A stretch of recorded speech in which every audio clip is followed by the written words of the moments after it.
Welcome to Women's Sports Weekly, where women's sports happens every day, but we talk about it once a week. I'm Danielle. And I'm Carolyn. Women's Sports Weekly is a podcast where we discuss the latest news, explore interesting stories, and share our love for women's sports.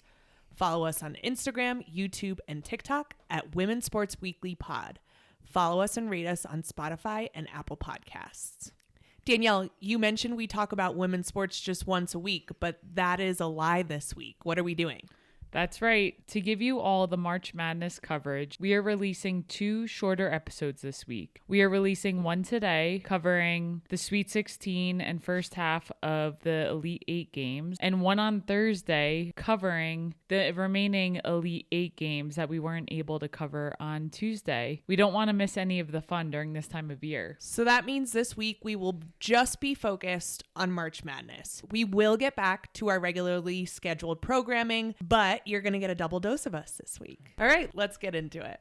There is so much March Madness. Let's get into the Sweet 16 and start with Oregon State, who was seeded number 3, and Notre Dame, who was seeded number 2. Yes, let's do it. Most of the games in the Sweet 16 matchups have been really close and really nerve-wracking. I always say it. I have a lot of teams that I enjoy to watch. Notre Dame has been one of those teams over the years. And I don't know why. I just, going into the game, was like, oh, Oregon State's been having such a good year. I was a little nervous. I've talked about Hannah Hidalgo before. She's been playing amazing this year. She broke the ACC scoring record for freshmen. Just truly unbelievable year from a very talented freshman. Starts off the game hot, and what happens? The ref calls her aside and said she has to leave the game to take out her nose ring. This was craziness to me. And I struggle with this because I understand what the rule book says. You're not supposed to wear jewelry, but she's been playing with this nose ring all year, and it hasn't been an issue. And she's kept it covered. And so one referee said you could keep it in and keep it covered. And then another referee said you have to take it out. And the rule book does say you have to take out jewelry. It does, however, say you can put in clear pieces, and that's fine. And to me, I'm like, what is the difference? Right. I don't think the ref thought that what happened was going to happen. This was not a nose ring that just came out very easily. For anyone who was watching the game, Hannah was on the sidelines for I think a total of 17 minutes and missed 7 minutes of play. The staff who was trying to help her take out the nose ring it looked like pliers. They had like medical tools trying to get this nose ring. She looked in distress. Obviously, 1, you're a freshman. 2, this is the biggest game of your life. And 3, you're missing the game now after you start off hot. Anyone knows that that's going to affect someone. 17 minutes is a really long time to be sitting on the bench. To just be sitting there and like get me in. After that, she returned to the court and went 0 for 11 shooting and didn't make another field goal until the 4th quarter. It was tough. It was tough to watch. It really was. Maddie Westbeld and Sonia Citron played great. Those two were keeping them in the game, but they just couldn't take over Oregon State. Oregon State Beavers shot over 60% in that game. That's really hard to do, one, and really hard to stop. But what's crazy about Oregon State is they also had 26 turnovers. I've never seen so many turnovers in a game. And it's amazing to me that they won with that. It's a season high for them. Yes. Tamia Gardner and Reagan Beers both posted double-doubles during the game. Reagan Beers, to be honest, I haven't watched much of Oregon State this year. Well, to be fair, they've been on the Pac-12. Yes, and you can't watch anything on the Pac-12. Reagan Beers became one of my favorite players in this tournament. She's a beast. She is a 6'4" sophomore who is strong. Yes. So strong. And what a great last name, Beers. Yeah. I want that last name. Yeah, right. So that was to kick off the Sweet 16. My poor Irish failed to win that game, so they were out, but they had a great year. I think it may be the universe trying to help our relationship by not having Notre Dame and South Carolina play each other, because it would have been a tough one for our relationship. I know. And I love Gamecocks. It honestly would have been an internal struggle for me because I love Neil Ivey and I love Dawn Staley. I love the players on Notre Dame. I love the players on South Carolina. Yes. So not only would have it been a struggle for us, it would have been a struggle for me personally as well. Still stinks that they are out. So moving on to the second Sweet 16 game, South Carolina versus Indiana. Oh my goodness, this was a close one. It wasn't a close one until it was. And we talked about this before the game. Everyone was saying, oh, South Carolina is just going to mow over Indiana. And you and I had the conversation, like, please, everyone needs to stop saying that. You're putting bad juju in the air. It came down to the wire. Yeah. The amount of times people were telling me, you don't have to worry. They're going to blow by them. I'm just knocking on all the wood. I'm just going around knocking on my head, knocking on every surface, because anyone can beat anyone on any given day. And South Carolina was up 20 points at one point. I believe it was over 20 points at one point. There's so many things that I love about Dawn Staley. She's very particular about when she calls her timeouts, and she's very strategic about it. And she lets the South Carolina team figure it out a little bit and then calls a timeout in a time where it's not just right after someone makes a big shot. Like, she lets that settle and then calls a strategic timeout at some point, gets everyone back on track, and then sends them out. But she really lets them play for the most part, and they figure it out. Raven Johnson hit a clutch 3 in the final minute of the game. The Gamecocks were not hitting into Cardoso as much as they should have been. You have taught me this. When you get it down to your big, everything kind of collapses and opens it up for everyone else. So a little tight there towards the end. Yes. Raven Johnson with that 3, just love to shout her out because we talked about it before. Last year, not a great 3-point shooter, suffered against Iowa for that reason. And she worked her ass off this summer and has a great 3-point shooting percentage. She's been hitting clutch shots all year, so great to see that happen. Revenge tour, baby. That's what the South Carolina season is all about. Yes. Moving on then in the Sweet 16, NC State number 3 took on Stanford number 2. The final was 77-67. NC State pulled it off. I was happy for NC State. I feel like they've been having such a great season, and for them to pull off that win over Stanford, who's obviously been well known for so many years, and so has NC State, but I don't think they get the same coverage as Stanford typically does. I just struggle with Cameron Brink's fouling. How do you foul out your senior? You're going to the WNBA next year. 2 games in a row in the tournament. She just fouls out. Didn't you foul out your senior year? I fouled out in my final game of my college career. And you're coming in my NCAA tournament. You're right. And you're coming after Cameron Brink. But not 2 games in a row, to be fair. Yeah, I am coming at her because she, in the one game prior to the Sweet 16, she literally said F you to the ref as she's walking off the court, and she was clearly fouling. So anyway, I won't go down rabbit hole there. But she fouled out. She fouled out early in the fourth quarter. Also, and I'm not saying that game, I think in general, you and I have been a little frustrated with refs. And I'm not saying against Cameron Brink because I think she was hacking the crap out of people.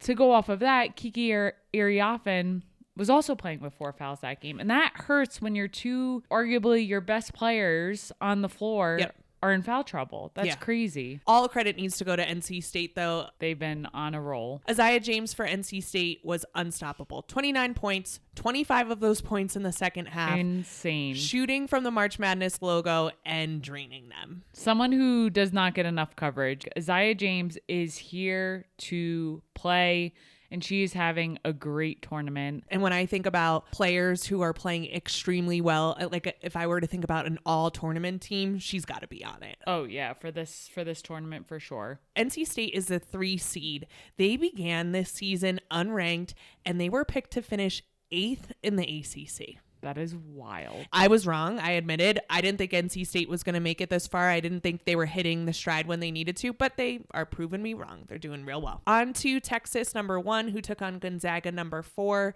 The score was 69-47. Texas looked dominant. They made it look like Gonzaga shouldn't be there. And they held Gonzaga to 18 points in the first half. That is good defense. Aaliyah Moore posted a double-double with 16 points and 10 rebounds, added a career-high 6 assists, had nothing but great things to say about Vic Schaefer after the game, called him the Secretary of Defense. I love that so much. Which is just so cool. He's coaching a great team there. He led Mississippi State to the championship game a few years ago in 2018. Texas has been playing obviously great all year, number 1 seed, and he clearly is a great coach. And the women on the team really seem to like him as well. Let's get into LSU number 3 over UCLA number 2, 78-69.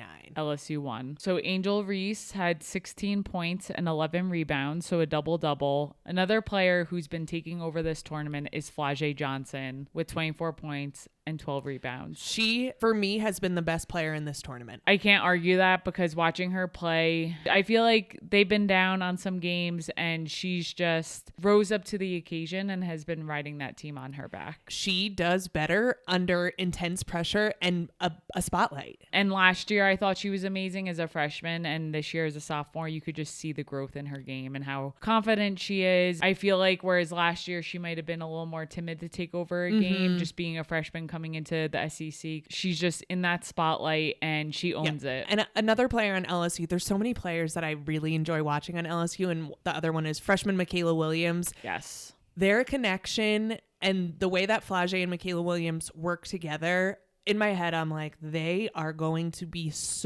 they're scary now. I know. They're going to be so scary as they continue on together for other teams. We also need to get back to that Washington Post article we mentioned. The long-awaited Washington Post article that Kim Mulkey made such a stink about before coming out. Do you think we got played? We must have. Either that or someone got a hold of the Washington Post and took out whatever dirt she thought they were going to put in there, because I read that whole article. It was a whole lot of same old. I learned more about her growing up and her family and her background, but to me, it wasn't. It was like a profile piece. It was actually pretty nice about Kim Mulkey. Yes. I mean, what it says, it mentions that some players said she treated them differently for being gay, and some players said, no, she didn't. I don't know how to interpret that. You have some players who are saying she did, some players who are saying she didn't. The article mentioned that she called people out who gained weight, commented on personal appearances, she holds grudges, she's going to cut you out of her life. She's had her dad cut out of her life for 37 years. None of this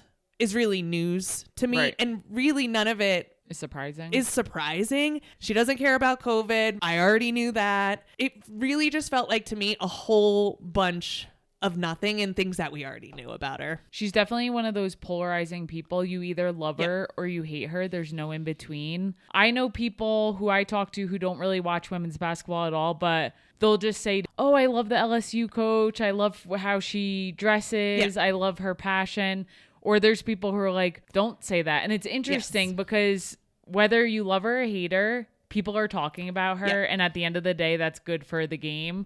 I'm not saying I like her. I'm just saying that it is what it is. She's polarizing and she brings eyes to women's basketball. You're right. Maybe we did get played because she worked up this whole big thing on 2 press conferences that she was going to sue the Washington Post, and I really didn't think anything in the article was that crazy.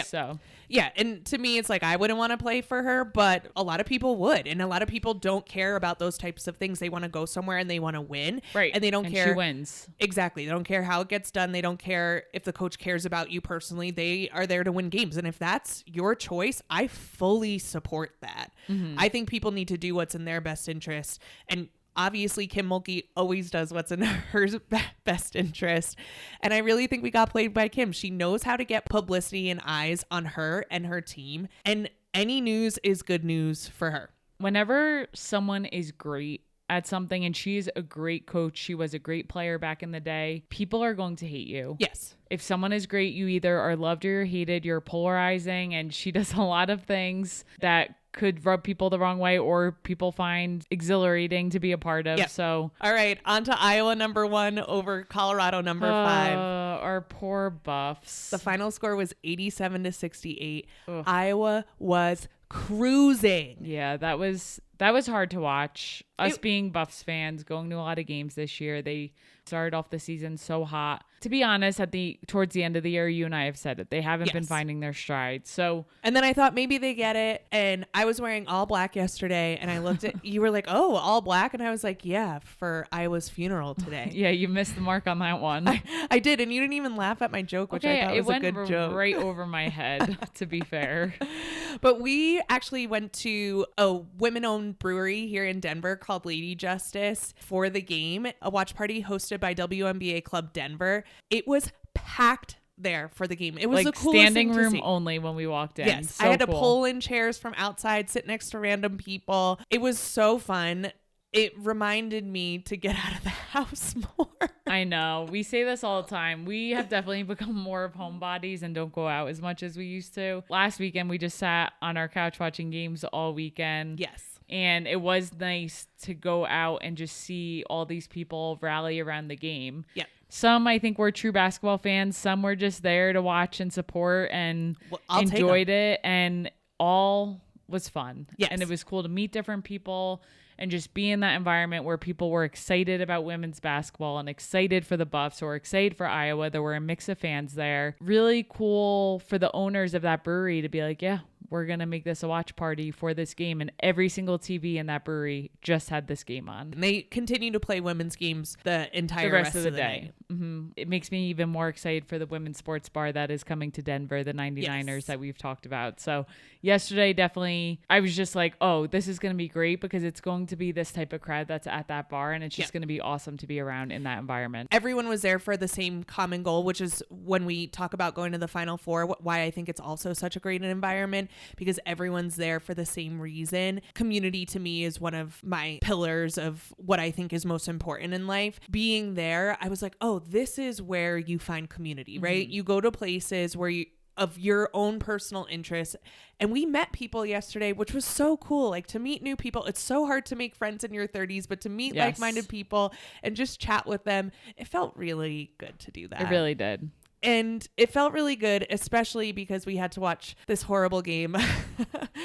Not horrible for Iowa. Caitlin Clark finished with 29 points and 15 assists. The other 4 starters around her finished with double figures. Crazy. That's a crazy stat. Yeah, when your best player has 15 assists, you can believe that would happen. All right, let's move into USC number 1 over Baylor number 5. 74-70 was the final score. Juju Watkins, freshman phenom, had 30 points. In the press conference after the game, she said, even though I had 30 points, it wasn't one of my best games. Cash. She is reflecting like, yeah, it's not all about the points. I didn't play my best game. I know it. And she owned it, which is quite interesting for a freshman to be able to do that. And we also need to talk about Mackenzie Forbes, who Juju called her Yoda, which is so cute because they have that vet rookie relationship and you can learn so much from a veteran on a team. And Mackenzie Forbes scored 14 points. Raya Marshall had 11 points and 16 rebounds, a double-double for her. Helped propel the top-seeded Trojans to their first Elite Eight since 1994. 30 years. The final game that we watched out of the Sweet 16 round was UConn versus Duke. UConn being the number 3 seed, Duke being the number 7 seed. UConn won 53-45, and this was one of the lower scoring games that we've seen. It was 23-13 at the half. UConn held Duke to 13 points in the first half. That's some good defense. Duke had 13 turnovers. They only hit 5 of 24 shots in the first half. That's a rough first half scoring That really percentage. UConn had a commanding lead most of the game, and then all of the sudden, Duke starts making their way back. UConn ends up squeaking it by 53-45. Paige Beckers has 24 points. UConn is playing 8 players are dressed right now. They're only playing 6 of them. I'm worried about the depth of their bench as this tournament continues. Yes, and this has been a common theme with them. I think last year too, over the years. And Gino even made a comment. If you would have told me that we were going to be in this position right now, he basically is like, I would have told you were crazy. He's like, you can't make this up. The fact that they're only playing 6 players right now, and these women are able to sustain 40 minutes game after game, and they're only getting, in this round, you only get one night off. Yep. They had obviously the week in between last week's games, but these games take a toll on you. And for sure. I just want to give Duke just a little bit more credit. Their coach, Kara Lawson, played at Tennessee. She now coaches at Duke. She joined the team in 2020. Since she's joined the team, they have just been improving every year. I'm really excited to see where this program goes. All it takes is one good coach and a program can completely turn around. Yes. So that was the Sweet 16. Ooh, that is a lot of games. And now we get to dive into the Elite Eight. Hold on. Before we get into it, can we talk about how there's no more 2 seeds in the Elite Eight? Yes. Interestingly enough, in the Elite Eight, there are 4 number 1 seeds left, and 4 number 3 seeds left. That is just so interesting to me that it's just 1 and 3. And what have you said all year that we've talked about the number 2 seed? It's the curse of the number 2 seed. We've seen it all year. A 2 seed or a team would be put in that slot and then they would like lose the next game. Yes. So when they were doing top 25 rankings, South Carolina was obviously the number 1 seed throughout the season. And then they would throw Ohio State into the 2 seed. They would lose a game. Throw Iowa into the 2 seed. They would lose a game. Everyone was kind of up there and then they would lose that following week. And now we're seeing it in the tournament as well. We don't have any remaining 2 seeds. It's the curse of the 2 seed. I know. Do you believe in curses? I don't know. Do you believe in curses? Do I think one particular person has put a curse on a whole 2 seed team? Who do you think it would be? Like, who's got the voodoo doll? Kim Mulkey? I don't know. Kim Mulkey's mad about that 3 seed, so she's got voodoo dolls of all the 2 seeds. She'd be going after the 1 seeds. That's true. So, yeah, who knows? All right, let's talk about South Carolina number 1 versus Oregon State number 3. Yes, the first of the Elite 8 games and the first team to punch their ticket to the Final Four. So South Carolina number 1 seed playing against Oregon State number 3 seed. South Carolina won 70-58.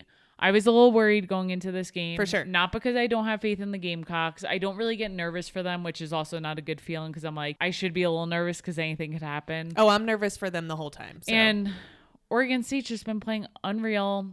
We've talked about Reagan Beers, her and Camilla, great matchup. South Carolina came out on top. Oregon State was definitely the dark horse of this tournament to me. In the preseason, the Beavers were predicted to finish 10th in the Pac-12, and yet they finishing 4th in the Pac-12, and then they upset number 2 Notre Dame to make it to the Elite 8. Everyone from the Pac-12 knows that Oregon State is yes, good. because they were all getting beat by them throughout the season. They got to show everyone this tournament, so I was really happy for them that they made it this far. There were fouls called during this game that I thought were truly ridiculous on the bigs down low. And I think we need to talk about this a little bit because no one likes to complain about a ref. There's always more things you can do. Reagan Beers got called for her 3rd foul on something that was so clearly not a foul. Yeah. And it took her out of the game. And that's extremely frustrating. And we're both South Carolina fans. And we were like, how in the world did they call that on Reagan Beers? Even Rebecca Lobo, great player in the past. She's been a analyst and announcer. She even said during the game, I really try so hard to not talk about the refs during these games. And it's really hard to not do that when this is how they're reffing. I would never, ever want to be a referee. And the best referees are the ones you don't talk about. Mm-hmm. So we talked about during the LSU South Carolina SEC conference matchup that they let things get too out of hand, that they should have been calling more fouls. If it's a foul, it's a foul. But if it's not a foul, don't call a foul. That's ridiculous. I feel like 2 people fall on the ground and they just blow their whistle, whether they saw the play or not. And then you watch the replay and it's like, there's no way. In what universe is that a foul? It felt like anytime the ball was getting down low, they were calling a foul. Mm-hmm. I think they're doing it in an effort to try to protect the players. However, seeing multiple bigs just go down in foul trouble is not the type of basketball I want to watch. No. Honestly, if it were up to me, there would be no foul calls.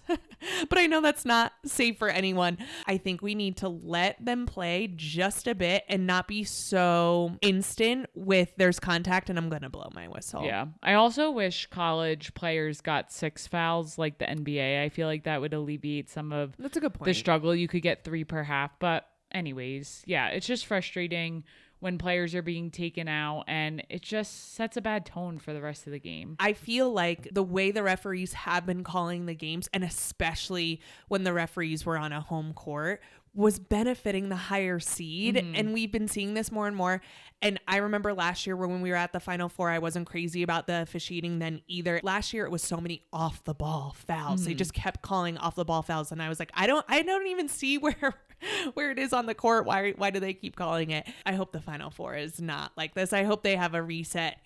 It's such a fine line. I wouldn't want the job. You want to keep the players safe and you need to make the game enjoyable. I don't know what the answer is. Anyways, freshman Tessa Johnson on South Carolina Gamecocks had a team high of 15 points. She's been playing really well in the tournament too. She's been getting more minutes later in the season. Off the bench. Another freshman that it's just hard to believe how good these freshmen are. Sophomore Ashlyn Watkins. 8 points, team best, 14 rebounds. She dominated the game. Yeah, I felt like she was in every time she's on the court. I felt like she was part of every play in some capacity on defense or offense. You just noticed her. Dawn said to Ashlyn, you have to be more aggressive if you want to stay as a starter. She did just that this game. She really came out and was aggressive on both ends of the court and had a really great game. She has an affectionate nickname, Ashlyn Swatkins, because of how many blocks she can do. I love that. Her athletic ability is really amazing, the way that she can block shots. Some of you saw this on social media, but I got one of those girlfriend t-shirts, and it's not of Danielle, unfortunately. Yeah, I was a little but it is upset of by the that. it is of the Gamecocks. And I put all my favorite players on here, which is really hard when they play so many, but Ashlyn Watkins is on there. I'll be wearing this shirt at the Final Four. Can't wait. I love it. So yes, with that, Gamecocks officially were the first team to punch their ticket to Cleveland.